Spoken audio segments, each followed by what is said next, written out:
जय श्री राम। अयोध्या कांड का 99वां सर्ग। भरत का शत्रुघ्न आदि के साथ श्री राम के आश्रम पर जाना, उनकी परशाला को देखना तथा रोते रोते उनके चरणों में गिर जाना, श्री राम का उन सबको हृदय से लगाना और मिलना। सेना के ठहर जाने पर भाई के दर्शन के लिए उत्कंठित भरत अपने छोटे भाई शत्रुघ्न को आश्रम के चिन्ह दिखाते हुए उसकी ओर चले। गुरु भक्त भरत महर्षि वशिष्ठ को यह संदेश देकर कि आप मेरी माताओं के साथ शीघ्र ही आइए, तुरंत आगे बढ़ गए। सुमंत्र भी शत्रुघ्न के पीछे पीछे चल रहे थे। उन्हें भी भरत के समान ही श्री रामचंद्र जी के दर्शन की तीव्र अभिलाषा थी। चलते चलते ही श्रीमान भरत ने तपस्वी जनों के आश्रमों के समान प्रतिष्ठित हुई भाई की परकुटी और झोपड़ी देखी। उस परशाला के सामने भरत ने उस समय बहुत से कटे हुए काष्ठ के टुकड़े देखे जो होम के लिए संग्रहित थे। साथ ही वहां पूजा के लिए संचित किए हुए फूल भी दृष्टिगोचर हुए। आश्रम पर आने जाने वाले श्री राम और लक्ष्मण के द्वारा निर्मित मृग बोधक चिन्ह भी उन्हें वृक्षों में लगे दिखाई दिए, जो कुशों और चीरों द्वारा तैयार करके वहां कहीं कहीं वृक्षों की शाखाओं में लटका दिए गए थे। उस वन में सील निर्माण के लिए मृगों की लेंडी, भैंसों के सूखे हुए गोबर के ढेर एकत्र करके रखे गए थे, जिन्हें भरत ने अपनी आँखों देखा।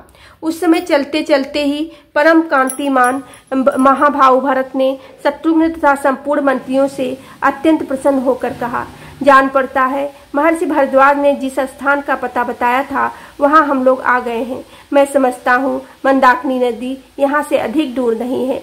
वृक्षों में ऊंचे बंधे हुए ये चीर दिखाई दे रहे हैं, अतः समय बेसमय जल आदि लाने के निमित्त बाहर जाने की इच्छा वाले लक्ष्मण ने जिसकी पहचान के लिए यह चिन्ह बनाया है, वह आश्रम को जाने वाला मार्ग वही हो सकता है। इधर से बड़े बड़े दांत वाले वेगशाली हाथी निकलकर एक दूसरे के प्रति गर्जना करते हुए इस पर्वत के पर्श भाग में चक्कर लगाते रहते हैं, अतः उधर जाने से रोकने के लिए लक्ष्मण ने यह चिन्ह बनाए होंगे।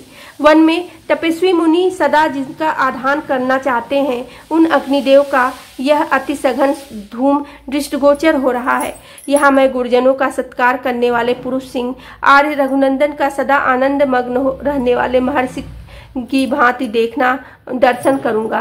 तदंतर रकुलभूषण भरत दो ही घड़ी में मंदाकिनी के तट पर विराजमान चित्रकूट के पास जा पहुंचे और अपने साथ वाले लोगों से इस प्रकार बोले, अहो मेरे ही कारण पुरुष सिंह महाराज श्री रामचंद्र इस निर्जन वन में आकर खुली पृथ्वी के ऊपर विराजमान से बैठते हैं, अतः मेरे जन्म और जीवन को धिक्कार है।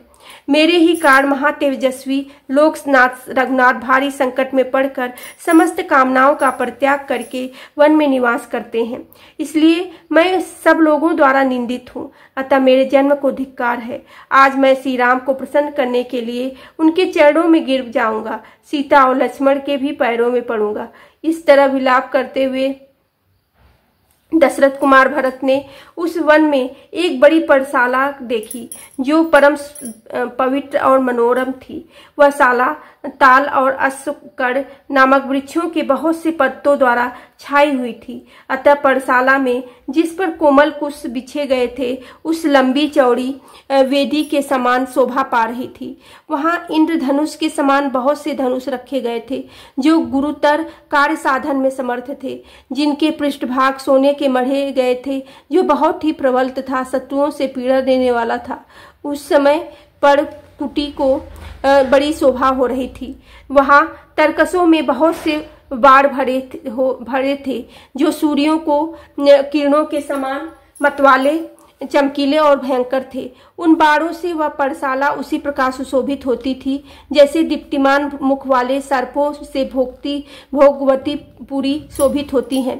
सोने की म्यानों में रखी हुई दो तलवारें और स्वर्णमय बिंदुओं से विभूषित दो विचित्र ढालें भी उस आश्रम को की शोभा बढ़ा रहे थे। वहां गोह के चमड़े के बने हुए बहुत से सुवर्ण तिल दस्ताने भी टंगे हुए थे।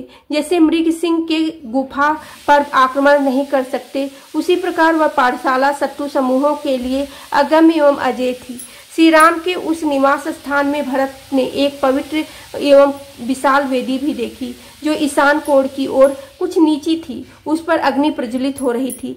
परशाला की ओर थोड़ी देर तक देखकर भरत ने कुटिया में बैठे हुए अपने पूजनीय भ्राता श्री राम को देखा, जो सिर पर जटामंडल धारण किए हुए थे।